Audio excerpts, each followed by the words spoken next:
Battery packs. They can be an intimidating thing. Managing all that power, needing to keep it all safe, all while trying to make your product operate the way you want it to. And all of that hinges on a battery management system, which is the thing that controls the batteries. So is that kind of thing complicated? Is it simple? Is it easy? Is it hard? Do you have to pray to a witch doctor for some voodoo in order to understand it all? I now have all the answers. I'm going to share them with you in this video series. Welcome to the very first video in my battery management system design series. Let's get started.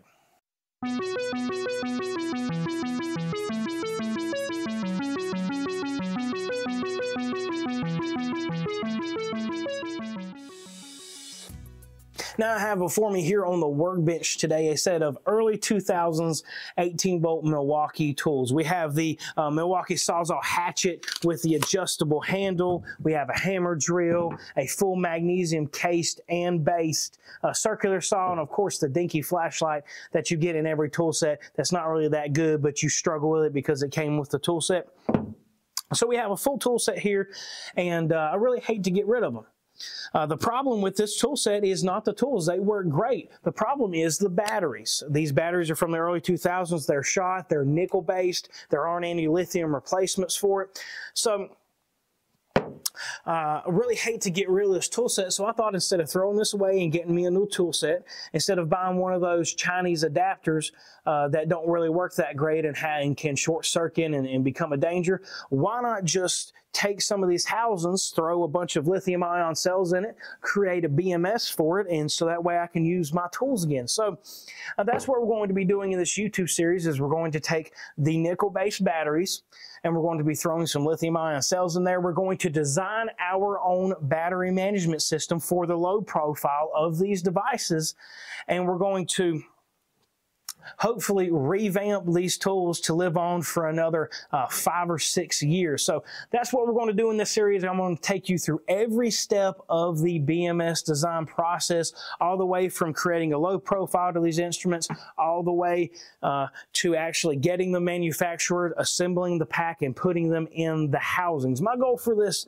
series is to educate everyone out there who thinks that battery pack design is hard, battery pack design is complicated, or want to trust in all of the Chinese BMSs you can buy off the shelf, which oftentimes are a danger in themselves.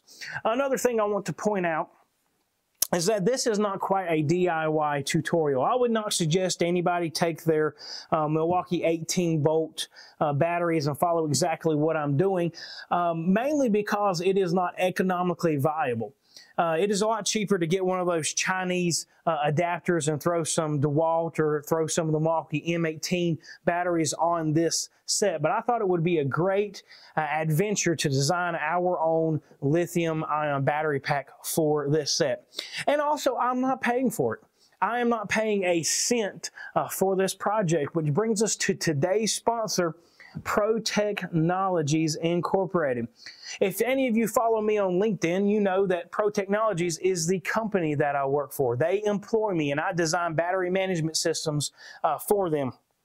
We design and manufacture here in the United States custom battery packs. We do all the assembly behind this wall, and that's where our assembly plant is.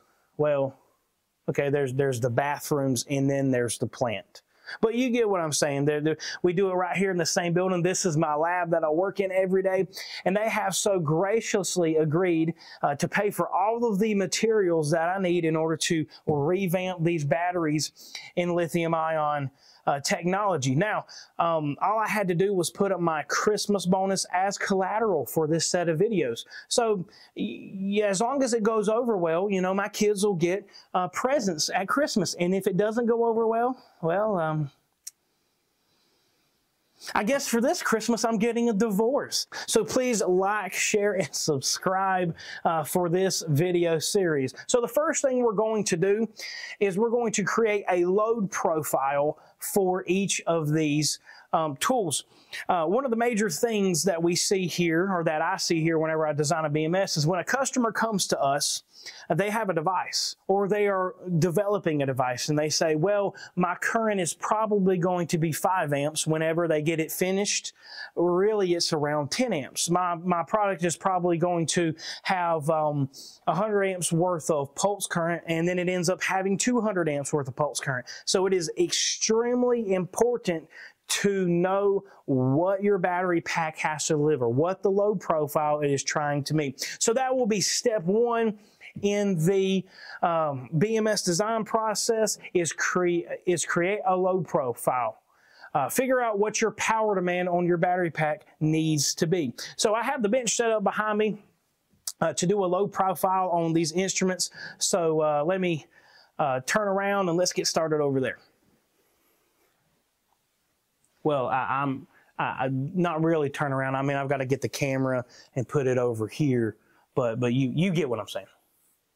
So one of the most important steps in BMS design is to create a load profile for each of the devices you are trying to power with your battery pack. You won't know how to set your BMS if you don't know what kind of output current it's got to have. So that's what I have here set up, is I'm going to create a load profile for each of these power tools. Now I'm going to do 3 different things for each of these power tools. I want to know what the startup current needs to be. So whenever you pull the trigger on the saws or on this drill, what does it take from the battery pack? What will that spike look like in order to start that motor over?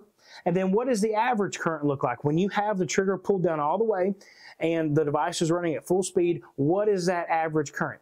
And then we're going to find out what the load or what the stall current is. So if you ever use cordless power tools, you know if you have a saw and you're trying to cut a piece of wood and you push it too fast, the saw will cut off. That's the battery pack hitting some form of overcurrent protection. It's drawing too much current out of the battery pack. And so we want our battery pack to do the same thing. So we need to know what the average current under load is so we can set that threshold a little bit higher than that as a safety margin. So let me show you what my testing setup is. So I have here first a 600 watt DC power supply. This is a BK Precision 9205.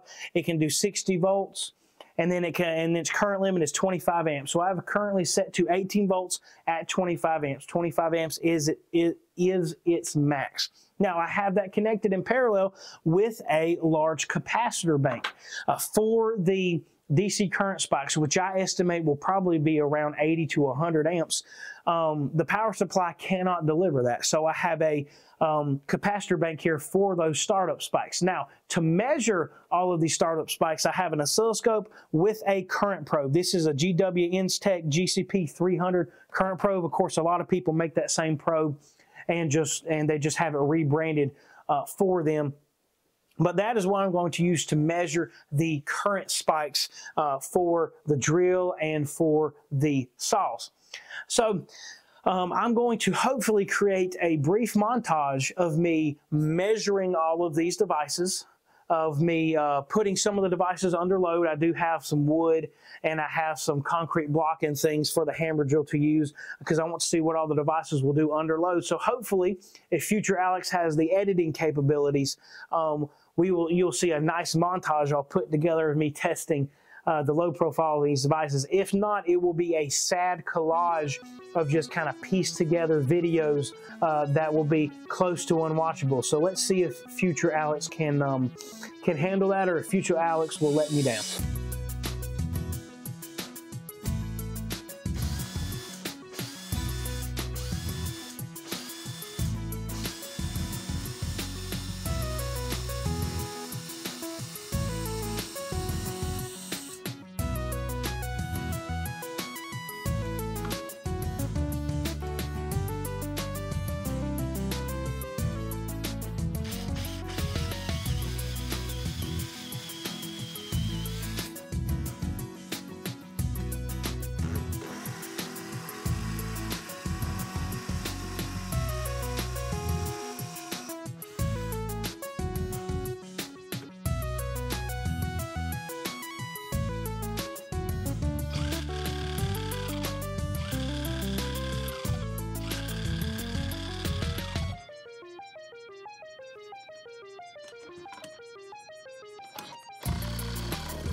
Just look at all that mess.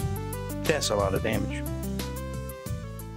Well, if Future Alex didn't let me down, you just got done watching a relatively entertaining montage of making all the load profiles for these tools. So let's get started going through the data. For the drill, the startup current was around 100 amps, which was not unexpected. Unloaded, just pulling the trigger at max speed was around 5 amps. Loaded into the piece of wood was around 15 amps with that 1/2-inch drill bit. And then the hammer function with that 1/4-inch masonry bit going into the concrete block was around 10 amps. So nothing unexpected for the drill. Up next is the Sawzall, and it really surprised me because I expected the startup current to be 120, 130 amps, but actually it was 100 amps, just like the drill, for the startup current for this Sawzall. Now the unloaded current was around 11.5 amps, and then fully loaded through that piece of wood was 18 amps for the Sawzall. And then for the circular saw, its startup current was around 120 amps. Unloaded, just spinning freely, was 7 amps. And then the loaded current for this was 18 amps. Now for the circular saw, I was able to take the circular saw and push it firmly through the wood and max out the power supply at 25 amps. But going at a normal speed, like a normal person would be cutting on a construction site, was around 18 amps. And then, of course, the flashlight, which had no startup current, and then was around 700 milliamps worth of load. So that gives us our load profiles for all of our tools. Now, averaging all of these out, I think I'm going to plan on setting the BMS at 140 to 150 milliamps short circuit trip point in order to handle all the spikes, the 100 amp and 120 spikes, to make sure the BMS does not trip whenever the tools turn on. And then with the low currents of the Sawzall and the circular saw, and then the potential of having harder woods that it may need to cut through, I think I'll set the overcurrent and discharge trip point to around 25 amps, maybe even 30 amps. The cells I'm going to be using are P26As, and they have a 30 amp discharge rate. So I may set it to the max of the cell, I'm not sure. But that's why you create a load profile. So if you were just to plug this drill up to a power supply and run it, you say, oh, okay, well, it looks like it's around 10 amps. So I can design my BMS for 10 amps and not worry about anything else when you never saw the 100 amp spike. And so when you start to try to run your drill off your batteries, well, your BMS burns up because you weren't expecting the 100 amp spike, or your BMS trips out because you weren't expecting the 100 amp spike for the 250, 300 milliseconds that this drill is loading it for. So I would strongly recommend that before you start with anything else in your battery pack design, you need to know what you are designing for. You need to know your load profile, so that way you know what you need your BMS settings to be, what FETs you need to pick, what current sensing you need to pick, even what chipset you need to pick, and what features that you will need. So that is the first step in creating your own BMS, is to create the load profile of whatever the device is that you are trying to run. Thank you so much for watching the first part in this series. I have 7 or 8 episodes planned. I don't plan to get in a hurry with these series. I want it to be detailed. I want everybody to be able to watch the video and know exactly what to do and exactly what I'm trying to say. If you're like me, you don't like watching YouTube tutorials to where they jump over some steps because they just assume you know it, or they just forgot to film it, and you're left halfway through a project and you don't know how to fill in this middle spot because nobody ever told you how to fill in this middle spot. So I'm going to go step by step in designing the BMS for the replacement of this battery pack, and I want to teach you how to do it safely, how to do it effectively, and how to do it the best you can possibly do for the safety of you and whatever the end consumer of your product is. So thank you again so much for watching. Please like the video. It does help. Please share the video with anybody you know that's interested in battery pack design. Please subscribe for the later videos in this series. And now I'm going to go get a vacuum cleaner and vacuum up all this mess before my boss comes in and finds it and fires me before I can try to get my Christmas bonus. Thank you so much for watching, and I will see you in the next video that I make, which is whenever I get it done. Thank you.